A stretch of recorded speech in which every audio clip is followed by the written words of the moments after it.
Scrooge, Marley, Tiny Tim, all those are people we know from A Christmas Carol by Charles Dickens. Well, in this game, though, you'll be playing as the spirits trying to help Scrooge learn the true meaning of Christmas. Does it do a good job of that? Well, stick around after break and I'll tell you if it does fit that.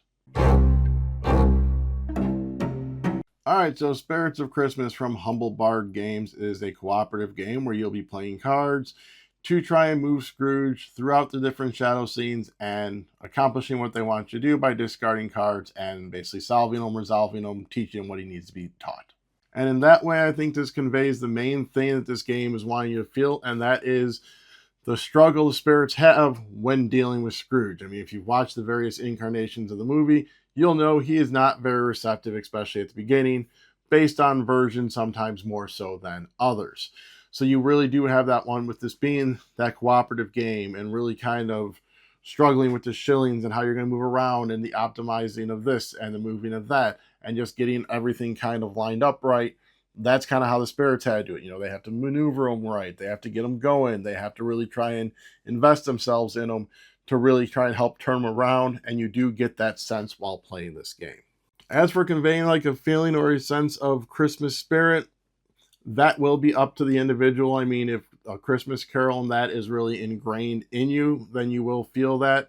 I know me personally, my stepdad was huge into A Christmas Carol, had tons of different versions. So that is something that is close to my heart because he would always be watching all the different ones around Christmas time. So I am quite familiar with the story and all of the different incarnations. There was even an American Christmas Carol. I'm not sure if you know that, starring Henry Winkler. That was a interesting twist on it.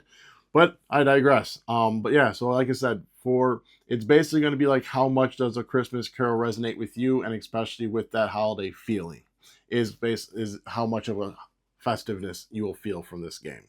Moving to inside the box, looking at those components, I will say the cards, they're good quality. They convey what they need to do. The iconography is good. Everything on the cards is great, showing you what it's going to be used for and how it's going to be done. The scene cards are nice. They have the little like flavor text from the story, etc.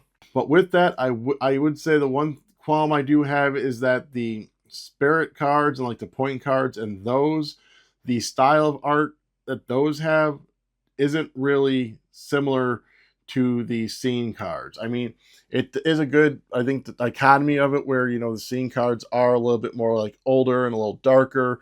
So then you have these other cards that are kind of brighter and livelier as using them as spirits. Just, it does seem kind of like a weird contrast to like having this like modern looking version of these icons on these cards that have that older, more like Victorian or that type of feel to them. So that would be my one gripe about those. Other than that, the one thing that did strike me with this is all the wooden pieces. All the spirits are thick wooden meeples. Scrooge is this large wooden meeple. The chains are thick and nice. So you have a ton of these really nice wooden components that you're going to be moving around that aren't just punchboard or flimsy or thin. They are chunky and they do feel nice moving around. And it just gives it that really nice premium feel of, like I said, moving around those good components. The rulebook also laid out well, explains everything in a good order, explains you through the game, and then at the end starts going into, here's your different communication levels. Here's how, or actually first, how the different difficulty levels and what the different communication levels are. And then those communication levels are explained next. So they make sure they do a really good job of making sure you understand what all these different things do entail. As for two-player changes, there are no real two-player changes in here. Player count really just dictates how many cards you draw at the beginning of each chapter. So a two-player game draws the same amount as a three and a four-player game. Outside of that, I mean, technically, the only other kind of difference that'll be happening there then is when you have the give option, you only have you and your other player to give with. So maybe like a little bit less of a variety of cards, be able to manipulate around the table with the whole giving. Going from there to my thoughts on gameplay, I will say I did do a how to play for the game. I'll include a link up to there. And if you didn't see the link before, I did include a link to my unboxing when I was talking about what's inside the box. I will say, so Brian and I are kind of picky when it comes to cooperative games.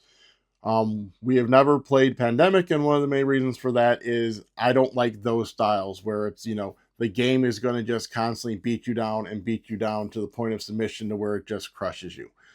These types of solo games, for this one, where it's more of a puzzle and optimizing how your cards are, and you're not having something horrible happen every round or after everyone goes, those are the types of solo games we like. And this does a good job of that with basically, the actions are limited, so that's how it's going to kind of put that pressure and increase that pressure point on you, is that you have only so many shillings, so you really have to optimize your movement around the board and going, do you jump really far ahead to make sure you can do what you want to do, but then you're costing yourself a lot of shillings?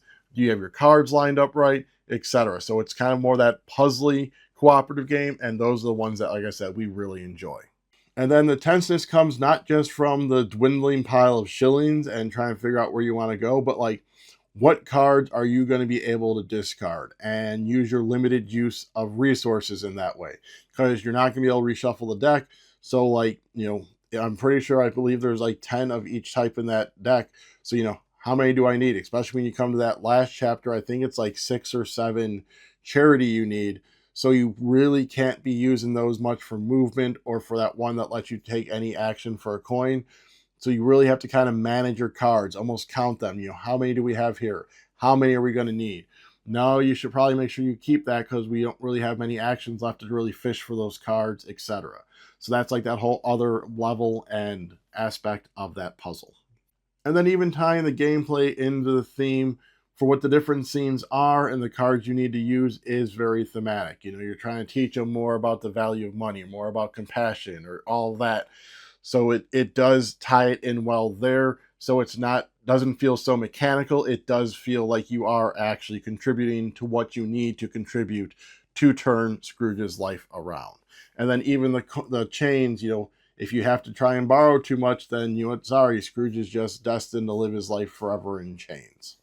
The one downside I will say to this one, especially maybe dependent on your level of communication, is this one does open itself up a little bit to an alpha player situation, because what you're able to do is in front of you. So they may start trying to dictate, well, you need to move there because we can't afford to spend shillings on that, so you need to move there so you can do this to here and you can go there.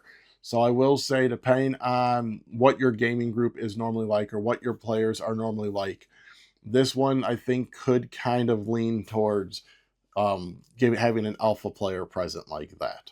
I'm going to wrap it up briefly with the solo. I've not done a solo play yet. I will be doing a solo play on the channel closer to Christmas, so make sure you ring the bell for our channel, be alerted when I do that.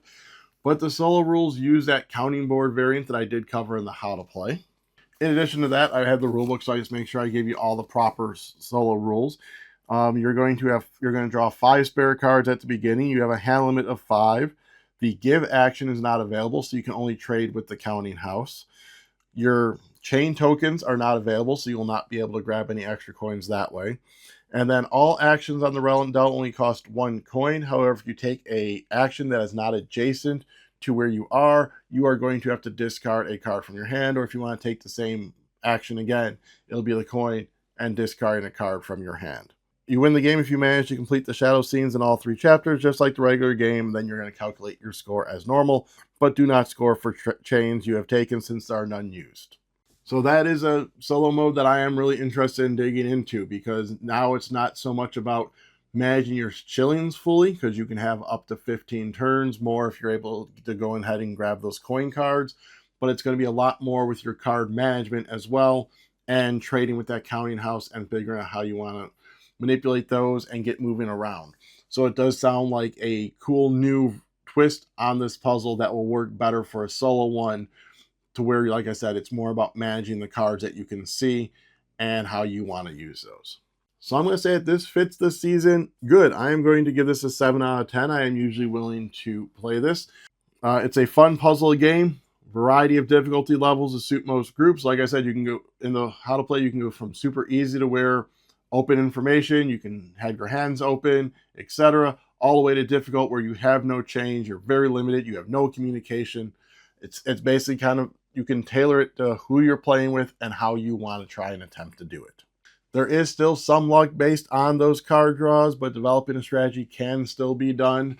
Kind of, trying to manipulate where you're just kind of maybe then bouncing back and forth to where you're drawing cards and giving them and so forth to be able to play them. So, but that is my thoughts on Spirits of Christmas. If I can go ahead and get you to head down below and hit like, subscribe, comment, share, ring the bell. Who is your favorite A Christmas Carol character? In addition to that, you can go ahead and check out Miniature Market, where you can go ahead and use our link to make a purchase. We get a credit for that sale and get some money back to the channel to help us keep bringing you more videos. Or if you want some powdered energy drink, we have partnered with Dubby, Dubby.gg. Use the code MEEPLES, you get a discount. Again, we get credit and monetary compensation. Alrighty, so spooky.